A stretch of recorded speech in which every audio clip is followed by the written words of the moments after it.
And welcome back to the OHIO podcast, everybody. I'm your host, Buckeye Boggs, aka the Podfather, and I am with a good friend of mine, Shaun Shrock. He is one of the moderators on our live shows and works with the Buckeye boys. How's it going tonight, Shaun? Good. How are you doing, Eric?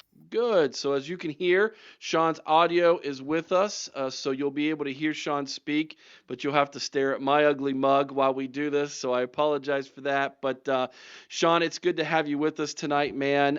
Tell everybody who you are and what you do, brother. My name's Shaun Shrock.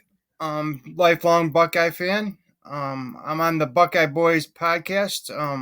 Every Thursday, Tony, Kirsty Zines, Tony Rowe, and we have a show called the Buckeye Boys Mafia Sit Down. And a lot of times, I pop in and out and help Devin and Mello if they need an extra host on a show. I'll jump on a Monday show or a Tuesday show sometimes. If they want to do a Saturday or Friday show and I'm available, I'll hop on and help them out. So just been doing this for a couple months now. I've been a moderator on your show. I'm also a moderator on Scoop and the Buckeye Boys. So I know quite a few people in the chats. So most people probably know me just by being in the chats.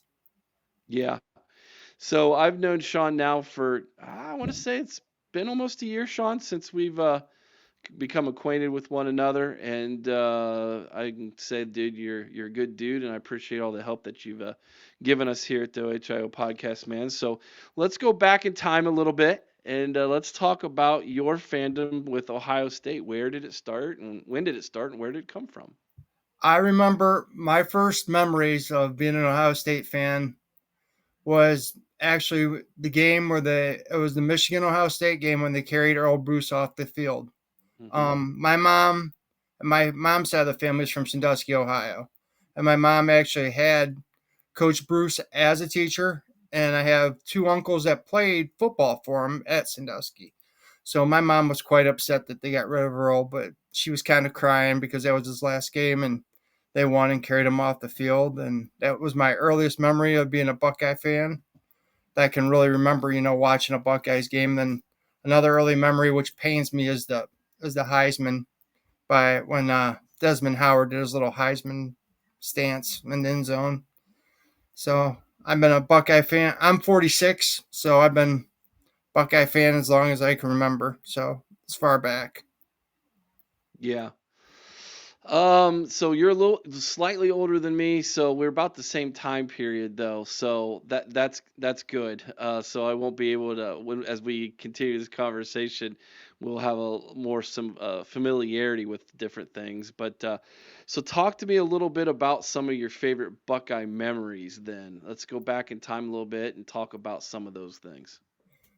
Well, early on, as you're around my age, so we had a lot of heartbreak. I mean, but Yeah. of course there was the '97 Rose Bowl when Jermaine hit Daryl Boston for the touchdown, which was an awesome game. I mean, watching Eddie George. I mean, them early Cooper teams. I mean, he had four of them that could have won a national championship or been in the running if they wouldn't have choked. I mean, it was either Michigan or God forbid Michigan State in '98. I mean, that's the one that hurts me the most out of all the losses Ohio State's had. The '98 Michigan State game's the one that really hurts because that was the team that was my favorite team growing up. Then the '96 team were my two favorite teams growing up. 96 for me as well, man. Yeah. Love that team. That's the team that baptized me in the Scarlet and Gray fandom, dude. That was the '96 team for me. Well, that had to be really cool because you had your cousin Ryan Yeah. Miller playing on the team. So I mean, that really must have been awesome Yeah, for you. that was yeah, I mean you don't get much better than that, man. And then after them, 2002, I hold the 2002 team in such high esteem, man. Well, that when on the show we were talking about which team that of all the three teams that won the Natty, Mhm. which one is your favorite or which one do you place first? And I always go with the 2002 team. I said because they're the ones that broke through that wall because we had such heartbreak. So many years we were so close and we didn't get it done. And that team, they broke through the wall, man, and they got it done. And that was just a team of a bunch of there wasn't really superstars on that team. I mean, we had great players, but I mean, they played as a team and they won as a team, and it was just a magical thing that they did, and plus knocking off that juggernaut of a Miami team that nobody thought we were going to win. Yeah, I know. And what's crazy about that is you go back and I mean, well, think about this, okay? We were talking about this on our podcast not too long ago. So, the 2002, 2014, and 2024 national championship teams, three different quarterbacks. Okay, you got Circle K, Craig Krenzel. You got 12 gauge, right? Cardell Jones, and you got Will Howard, right? And then you think of all the other great quarterbacks in between that. But those are the three who've won national championships. You're starting a team tomorrow. Which one of those three quarterbacks in their prime are you taking? I'm taking Will Howard. Really? Why is that? I love his leadership. I mean, not to say that Craig was a great leader too. Don't get me wrong, and Cardell was great in his own way. But I thought Will had all three phases of the game. He could throw, he was a leader, and he could runner too. He was a good runner when we needed him to run the ball. I Yeah. mean, I think Craig was an underrated runner, but Cardell was more of a drop back passer. I mean, he ran when he kind of had to, but Will could, get you 12 yards if you needed him to. Yeah. Well, Craig was really underrated runner. You Like, know, I didn't realize this, but we got to interview Tim Anderson and Donnie Nicky. We had them come on our show right before the Natty because we wanted to talk to them, try to get their experience, what it was like, going into a game like that. And I rewatched that game, and I didn't realize how many quarterback keepers Krenzel ran that, or quarterback powers they ran that game. I mean, he ran the ball a lot more than what I remembered. So it was kind of cool to go back and rewatch that game. But man, he really, I mean, he ran the ball a lot more than what I remembered was it after the first time I watched it. yeah, I remember the Cincinnati game. It was played in Cincinnati at where the Bengals Stadium is, right?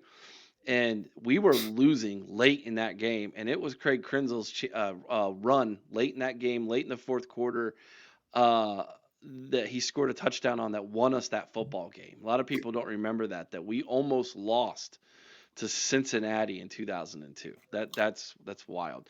Um, so we have all these great early memories, and now we get to make a new one this season, dude. Let's talk about this national championship team, man.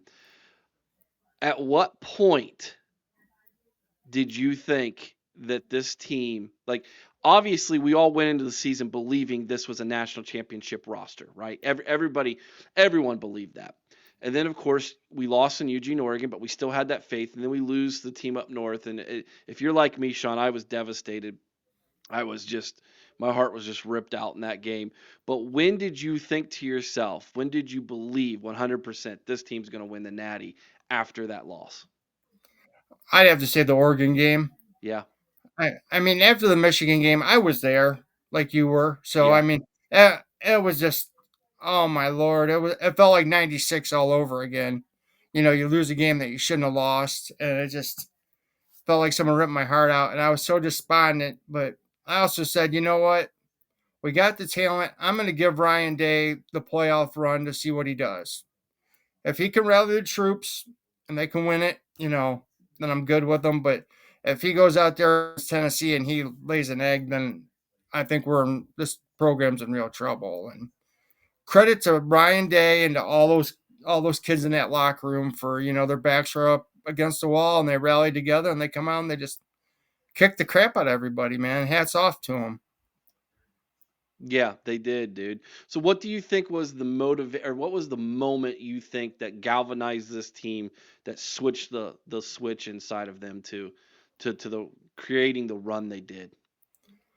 I think the catalyst was, believe it or not, it was when Michigan went over there and planted that flag, and Sawyer went I over there, and agree. his team went over there, and they just started throwing fists, and wasn't. I mean, it's one thing to lose a game, but we're not gonna let you sit here and disrespect our home like that. And I think that was what galvanized them. So thank you, Team Up North, for doing that. I mean, if you look, Eric, that season could have gone two ways. It could either did what it did and galvanized them, or all those guys could have started throwing each other under the bus and pointing fingers, and half those guys could have been like, "Screw it, we're out of here anyways, going to the NFL," and made a short run in the playoffs. So, thank God it did what it did. Yeah, no kidding. And I agree with you 100% that the the way Jack so passionately defended his, the home turf, I really think did galvanize this team, and they rallied around that. They realized they had one more shot to achieve at least one goal, the big goal, the ultimate goal that they all had when they came to Ohio State, that all those other goals that they had in winning Big Ten titles and beating your rival, that those were all gone. There was no more left to for that. So they had one goal left. It was the big one, and they were just going to absolutely do it or die trying, to take a quote from someone who used to coach in Ann Arbor, and they were able to do that, man. So, yeah, what's the one thing you're going to take away from this season, from this national championship season? What's the one thing you think you're going to remember? I'm gonna remember the team for their love for each other and how much of a team that was, and how much those guys really did care about each other, their faith not only in God but in the school and in each other. I mean, that's that's something you want to show your. I got a young daughter who's 10 who plays sports, and I'm proud of her to say, "Hey, look at those guys. Look at the way they're teammates and they pick each other up and they don't point the finger at each other." And they rallied around each other when things got tough. Those guys, they didn't quit. They didn't take the easy way out. They fought back and they became that's what a champion does. I think that's what they proved to everybody what a champion really is. Yeah, I agree. I agree. The one thing I think I will take away from this national championship run, is the idea that we were the first one to do it, right? So back in 2014, that was the first year of what they called the four-team playoff. We were the Yeah. first. Yeah, we went into that playoff very similar to this one. We were the fourth ranked team. We kind of had to earn our way in after losing the opportunity to be in it, as far as like being one of the higher ranked teams early on, and then we had to go on this amazing run, hold off the team up north, then go in the Big Ten championship, and decisively beat Wisconsin in order to leapfrog Baylor and TCU. If you remember back then, Yep. they did, and then they beat Bama, and they go on to beat Oregon. And this was similar, although we were ranked coming into this thing at ninth.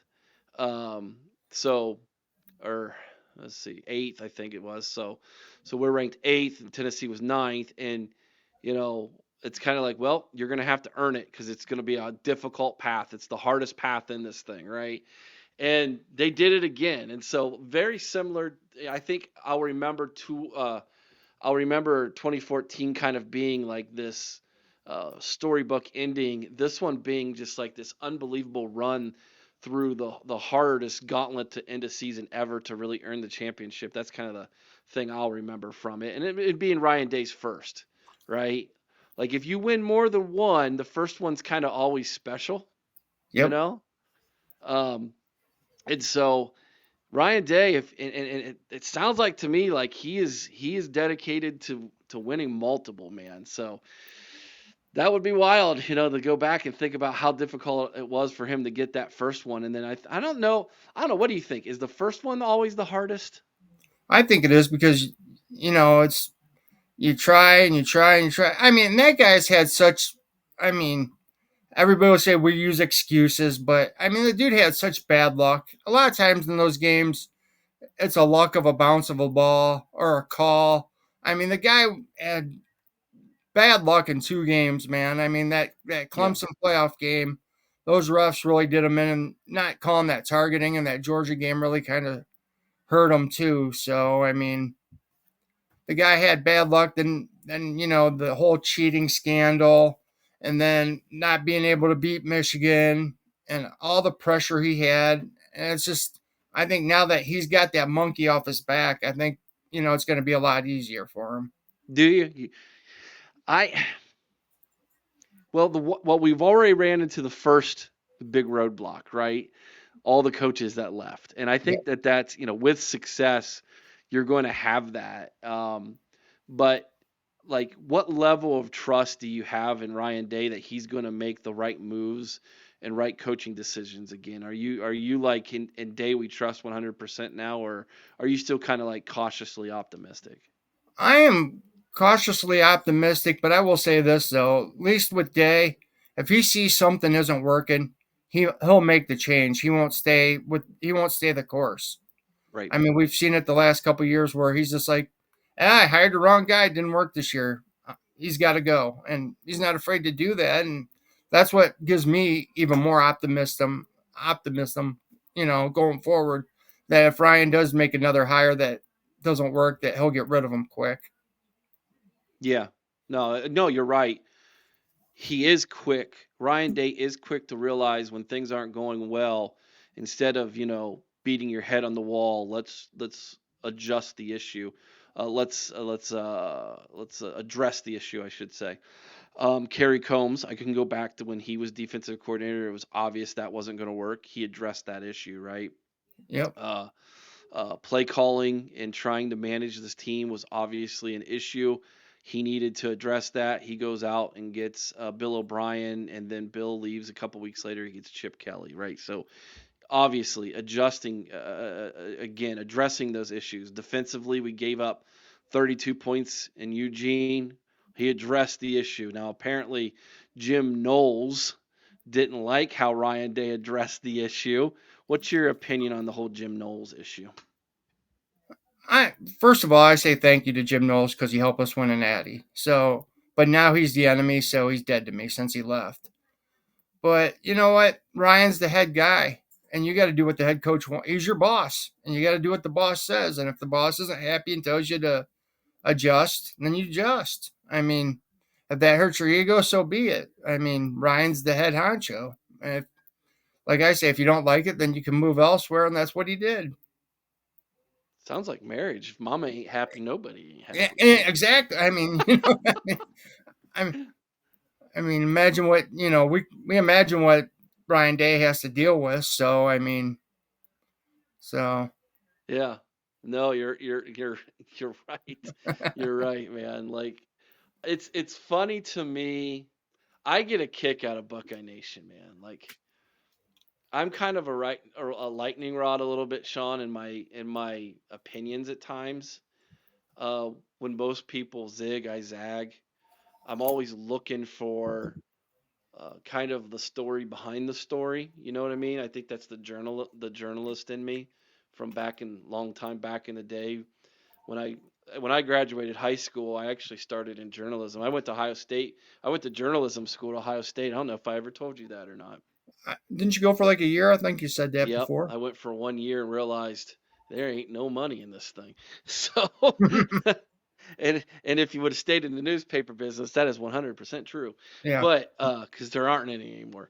But no, so the journalist in me is always like, where's the story at? Not necessarily, you report on the score, you report on the game, but where's the story, right? Where's the yeah, the interest, the human interest, the story behind the story? That's kind of, and so I zig when most people zag, and then my opinions oftentimes get me in trouble because they're usually contrary to the narrative that most people are pushing or want to push, right? And so that always happens for me, at least in Buckeye Nation. But yeah, so like when Ryan Day, when everybody was on the fire Ryan Day train, I kind of was the last guy coming, kicking and screaming.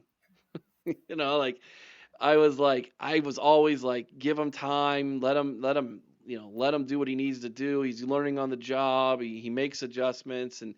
But like you, Sean, when I left that stadium on November 30th, that was the first time in the 6 years that Ryan Day was here where I was like, it's probably time to move on.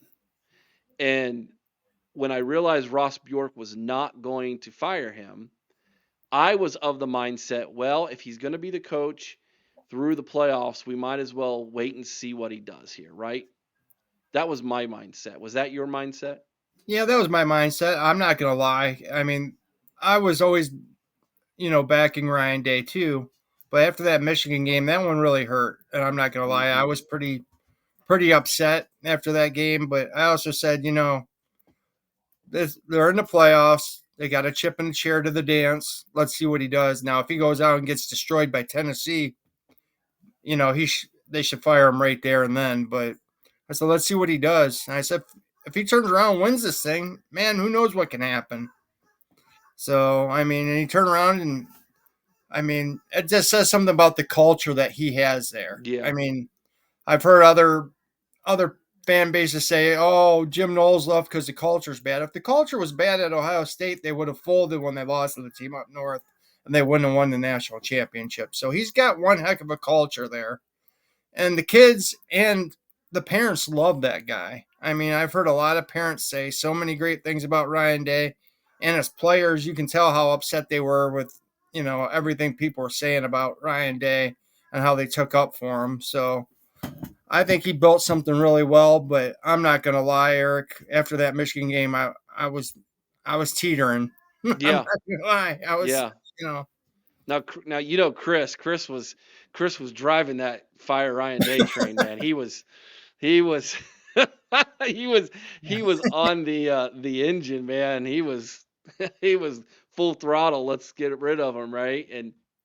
And he's since come off that, obviously, since winning a national championship, but he's still kind of on the fence when it comes to he's like, I will believe it when I see it, but he's got to do it next year in Ann Arbor. And so that leads me to where are you at with this with Ryan Day? Like at this point, is it is it almost still kind of a must win for you now? Yes, you won the national championship. Obviously, you don't get rid of a national championship winning coach because of one game. And that game has completely changed. If and we can dive into that next if you like. But where are you at on Ryan Day? And I guess before you answer that question, let me give you my interpretation of where I'm at. I feel like this national championship has given Ryan Day the confidence he needs to go win that football game now.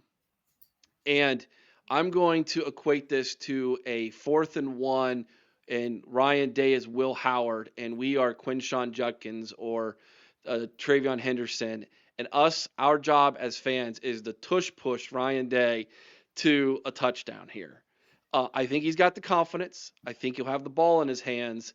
I think he just needs to feel the backing of Buckeye Nation. That's my interpretation of this. What's your thoughts about the 2025 game against that team up north? I have the opinion that the game has changed because let's face it, college football is not the same anymore like it was when we were younger. If you lost that game, usually it was the end all be all game because if you won that game, you were going to the Rose Bowl. You won the Big Ten, and you were in the battle for a chance to win a natty. Now there's a 12 team playoff, and you can afford to lose that game and still win a natty. I mean, it's still important to me because I hate Michigan and I never want to lose to them again. But I think after he won this last one, I think it's bought him some goodwill. I'll put it that way, and I think his confidence will be at all time high now because he did win that. He got over that hump of winning the big one. Not only did he win one big one, he won four big games. I mean, that was one thing that he got criticized on, is when the people would say when the talent was equal to Ohio State, Ryan Day couldn't win the game. Well, he just went through the biggest gauntlet, like you said earlier, anybody's ever gone through. So I think going into next year, I don't have money worries, honestly. I think he'll get it done. Yeah, I feel like he can, I feel like he should have got it done this year. I've been thinking about exactly what happened in this year's game, and I'm going to do a video in the future about that because I have some theories to go on about that game. But um moving forward, right? The game has changed. You no longer have to win that game to win a national championship. This is the first time ever in the 100 plus year history of the greatest rivalry in sports where the team that didn't win the game won it all. Like it never has ever happened before in Ohio State and Michigan history. And so to deny that the game has changed is I think ignorance. It absolutely has changed. Now, we can sit here and debate how much has it changed. Let's dive into that a little bit, Shaun. In your opinion, if the game met everything and it was, scale of 1 to 10, the game met 10, where is it at on the scale and why? I think it used to be a 10. Now I think it's a 5 because you have the Wow. opportunity now. Because you can lose that game and you can still win the Big Ten championship. You can still win the national championship. I mean, honestly, I've seen Ohio State beat Michigan, 8 years in a row. I've only Mhm. seen three natties. I'll take a loss to Michigan to get that natty. Yeah, it's You I know, I think hate to say it. if you would have asked us coming out of the stadium on November 30th, probably would have had a different answer at the time. I know I would have, but I didn't foresee Ohio State going on this epic run, right? So that changes everything. Like the equation has completely changed, and it's going to be really difficult for Buckeye Nation, especially us older ones, to adjust to this new world that we're living in to where the game doesn't mean everything anymore. Um, so that's just so unique to me. I'm having a difficult time with it, to be honest with you, Shaun. Sure. Imagine what it's going to be like if they have to play two or three times in a year. Right. How crazy that's going to be. I mean, we played Oregon twice this year. I mean, we could have played them three times. Imagine if that happens with Michigan. I And they would all be at the end of the season, right? You'd play them Yeah, in back-to-back weeks, and then you'd play them again a few weeks later, and that would just be unreal. It probably will happen at some point in history, and that will just be unbelievable. But um, yeah, that is just so odd. And then I sit here and I think about like our kids growing up when they're our age, they're gonna look at that as just like another game. Like they're gonna be like, "What are you getting all hot and worked up and bothered about?" Um, Last Sunday we had Mike Wargo, former Buckeye Mike Wargo, on the round table. He brought up an interesting scenario. He believes that the Big Ten should move the game to earlier in the season. What's your thoughts on that? I like the tradition of having it at the end of the year, but I could also see his point of view too of moving it up. So you're not. I mean, you're going to put so much into that game, and then you turn around, then you'll have to play the Big Ten championship game if you win. You know what I mean? Yeah. But it's also like another playoff game too. So I can see his point. Yeah, he made a good point that Texas and Oklahoma play the Red River rivalry much earlier in the season. It doesn't seem to hurt that rivalry, and I agree with him on that. I would say the Red River rivalry is probably top five in college football. Sure. Um, I would say Auburn and Alabama, the Iron Bowl is probably top five. I'll give you Army and Navy. And if I had to take one more after those in college football only, I would probably go Notre Dame USC. What's your top five rivalries? I think you hit him right there. Maybe Did I? Georgia, Florida. Maybe. I mean, the world's largest cocktail party. But Yeah, I that's a mean, good one. I didn't think about that. That's a good you one. know, But it seems like that one was big when Urban was at Florida. My gosh, that was huge. But it kind of seems like that one just doesn't have the same pizzazz as it used to. Same thing with the Iron Bowl. I don't think the Iron Bowl nearly is as great as everybody makes it out to be. But whatever. I think if Miami and Notre Dame played every single season like they do USC, that would be a big rivalry. And I could honestly see Notre Dame, if they joined the Big Ten, that becoming a huge rivalry with us, in all honesty. Well, they tried to join the Big Ten a long time ago They and got did, kept yeah. out. They got blocked by Michigan. Yep, Do you know why, don't you? because they're Catholics. They don't want Hmm. Fielding Yost didn't want the Catholics in there. Yeah, he was a racist towards Catholics. Can you Yep. believe that? Man, I tell you, that's wild. Um, yeah, yeah. So, anyways, I love talking about the game, but I'll be honest with you, Sean. Like, adjusting to how it has changed in my head is just, it's like trying to read cursive for the first time when you were a kid. You're like, I don't understand this language Yeah. that you're trying to teach me here. Oh, it's kind of like college football's like the NFL now. It's NFL It light. I is. mean, they're trying to keep the pageantry alive with the bowls, but let's face it, it's it's never going to be the same anymore. I mean, it's Yeah. different now. So, speaking of bowls, I have a theory on how to save bowl season. Would you like to hear it? I'd love to. Yeah, go ahead. All right. So here's my idea with bowl season. Okay, since you have all these players opting out, and no one's, and you literally have entire teams opting out. Looking at you, Marshall. Um, Here's how I would save bowl season. When your team makes it to a bowl and is invited to a bowl, those players, that school receives all of that financial benefit at that moment. However, you don't play the bowl until week 0 of the next season. And so you get an additional game, you get a 13th game, and you play that game in week 0 to start your season off in the following year. Kind of What do you, screw the seniors, but right, it's the only bad downfall to that. yeah, But Sean, I mean, a lot how of many 'em- seniors opt out? yeah, that's true. I mean, but how many how many of those players are playing their last game and don't aren't going to make the NFL? Right, right, I get it, That but kind of stinks for those them. seniors, if they had a good season in their junior year, got to play in their bowl game to start the season. Yeah, that's true too.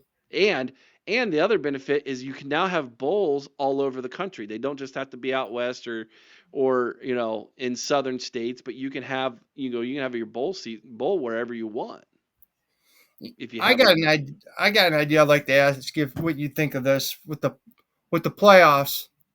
I kind of want them to do like they do in the NFL. I want the higher seeds to get home field advantage all the way through the playoffs. again, it would be they have the financial agreement with the Big 6 bowl games and they're trying to keep those alive. Having home games throughout the playoffs and be just like the NFL, it makes sense to me. But what makes college football unique is the bowls, and so to me, having the New Year's Six bowls as a part of the college football playoff is kind of distinctly college. But just ask Devin if it's how much that costs to go to Yeah, three different games, not at Ohio State, and you'll quickly learn that it prices a lot of fans out because of the travel, the ticket price. Oh my gosh, the ticket price for the national championship game was unbelievable. I mean, that was unbelievable. So they're gonna have to do something eventually to try and squash that a little bit because man alive, that is just so expensive, the travel cost and the tickets to follow your team throughout the course of the college football playoff. But at least you get the first one at home, and I do like that. I just thought that'd be the way to reward these teams for having a good year. You know what I mean? Yeah, oh yeah, That'd be the sure. way. You know, that was just the way I was thinking. But I would still have like the national championship game. My idea would be to have it at the Rose Bowl every year because I think that's the best stadium. I'm kind of you know prejudiced to it, but I think that would be a great thing to do. Oh, I the Rose Bowl's, it's just it's beautiful TV, man. It just looks different, man. It hits different than any other bowl game, because of the mountains and the setting sun and the colors and the pageantry of it. Yeah, I agree with you completely. Would you be would you be for a national championship game being played in the new Cleveland Stadium on the lake? Yes, I would. I figured you would, Yeah. especially if Ohio State got there, right? Like, Hey, didn't heck they play? yeah. Well, wasn't it? Was it last year? The year before? It was in Indianapolis. Wasn't it in it? I can't Yeah, remember when it was in Indy. it was either last year or the year before.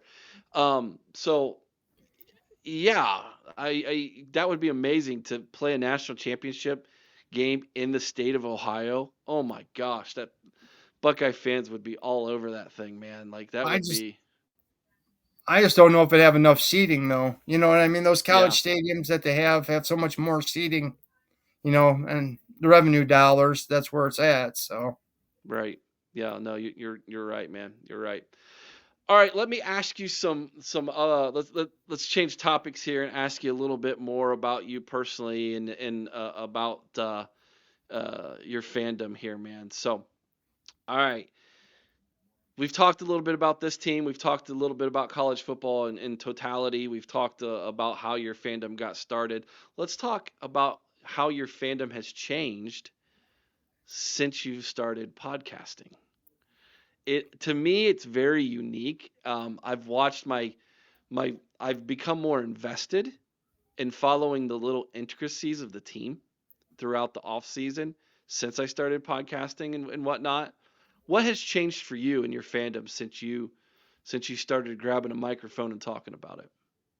I totally agree with you. I mean, you feel like you're in it, like you're invested, like you got a little skin in the game, like they say. It's just almost the losses hurt a little bit more than they used to, and the wins feel a little bit better than they used to. That's how I feel. So I've only been doing it a couple months now. Like you and Chris have been doing it a while, so I mean that must you know you guys are.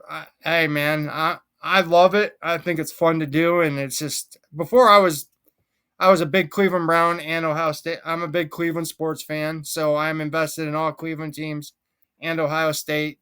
I'm diehard, but it just feels like since I've been doing the podcasting that I didn't think it was possible, but it's like I'm even more into it than I was. I know, right?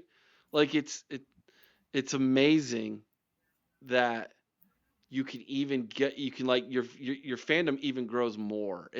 It's really hard to explain to someone who's never done it, right? And so and grabbing a microphone and talking about it, people thinks it's easy. It's not easy. Like No, it's it's not easy at all, especially when you're staring at yourself in a camera and you're talking. It's like, oh my gosh, there's a that you get a little bit of that anxiety of what people are going to think or say about you, but at the end of the day, you're doing this for entertainment purposes. You're doing it because it's fun.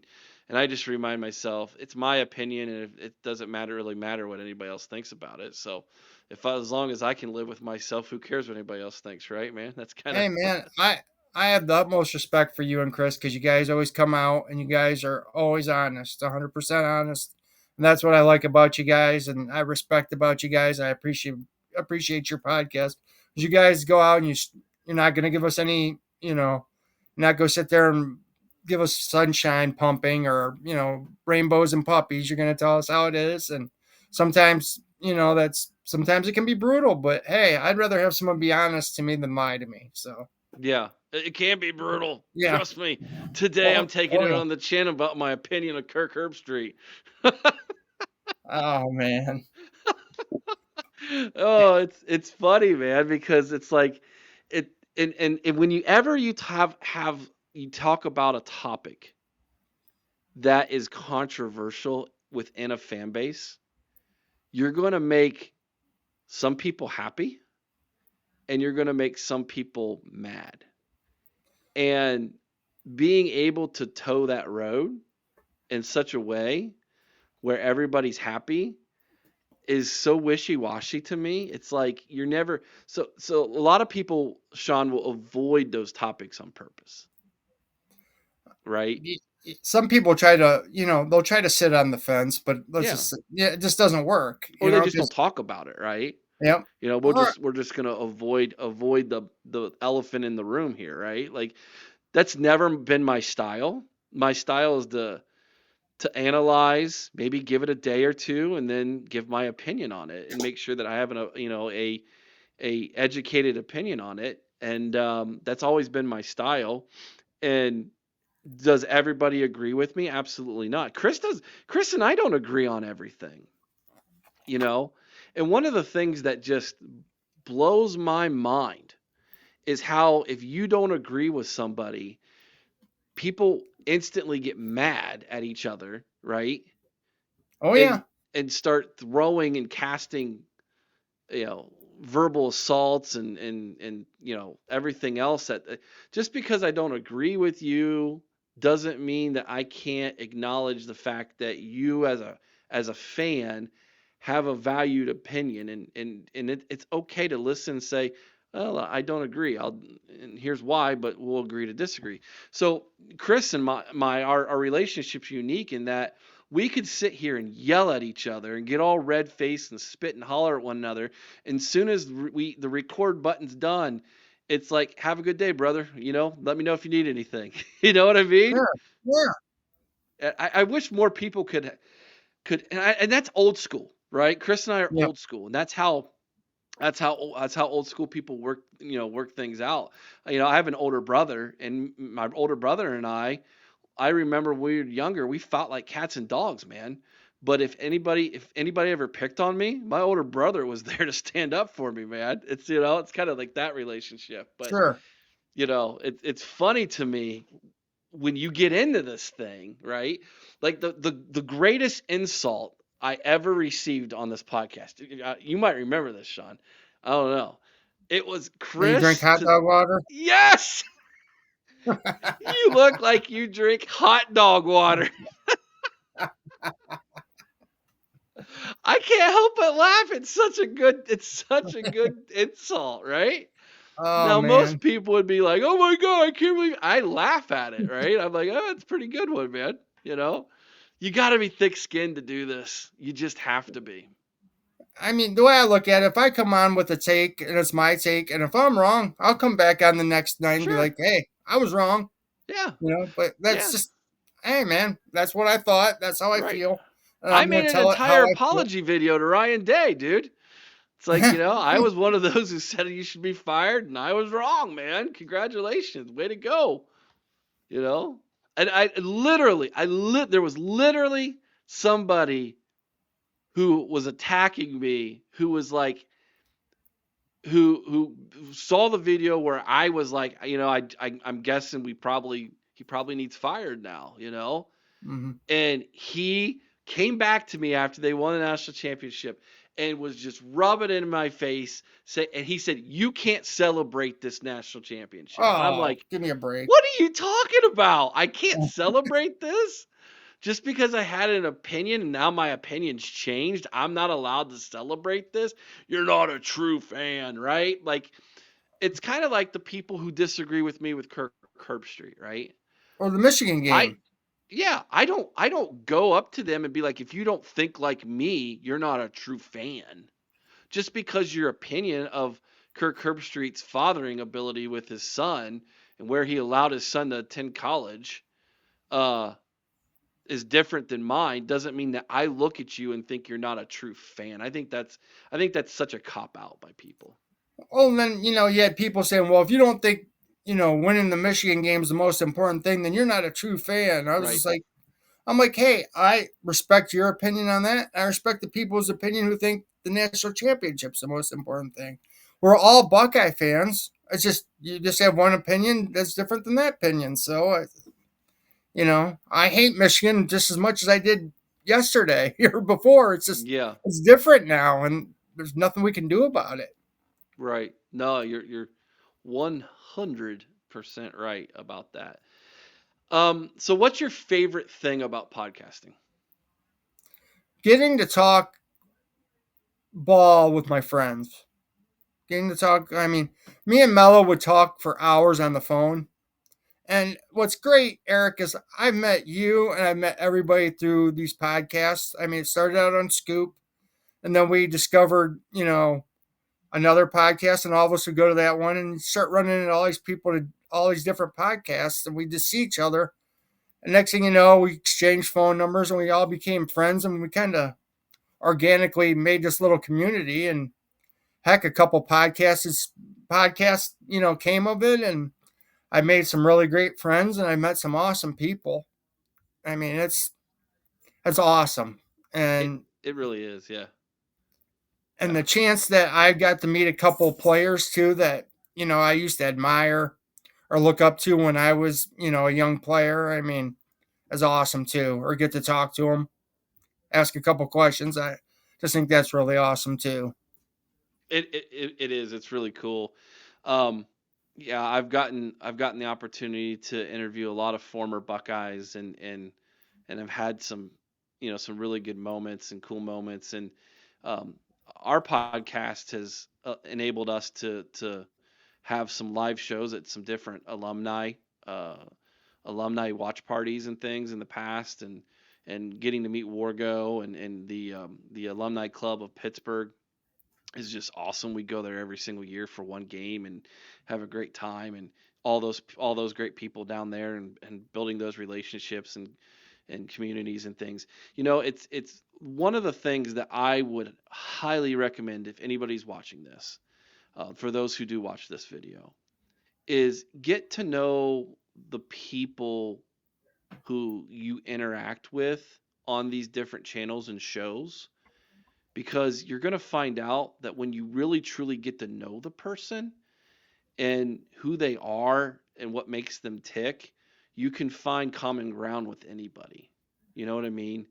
Um, and so oftentimes, and it doesn't have to be this show, it can be any show you want. Just, pick a show, find the community, get plugged in with that community, help build that show, and invest in what the creators are doing. Um, and so I think, Shaun, you did that to you're such a great example on how to do that the right way. And then now you're taking that next step, and now you're invested with, sitting behind a microphone. So I commend you for that, man. I got one more question for you. It's a Sure. big one. It's a big one. Okay. It's the same question I ask every fan when I interview them at the end of these interviews, and that is this: I need for you to describe for me in one word, and then expound upon that word for me, what it means to you to be a Buckeye.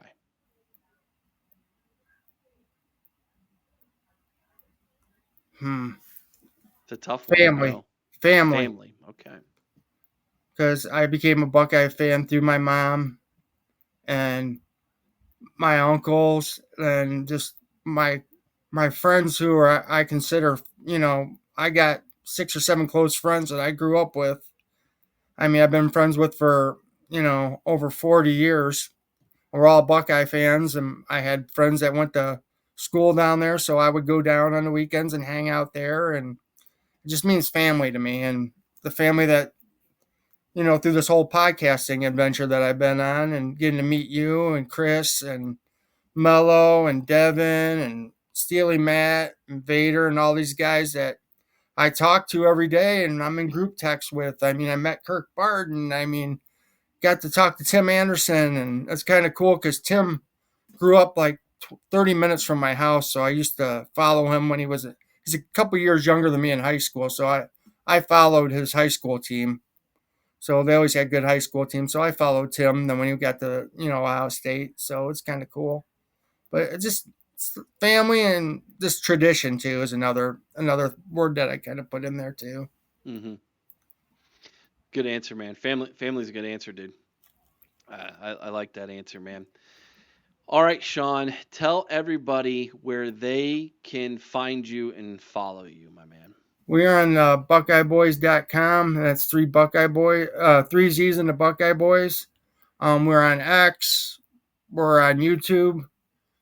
We drop shows every day, but Saturday and Friday sometimes we'll have a special. If you're subscribed and you get the bell, sometimes we end up with a surprise guest, and we do a show or something pops up, and we'll just do a surprise show. So we're on X and we're also on YouTube.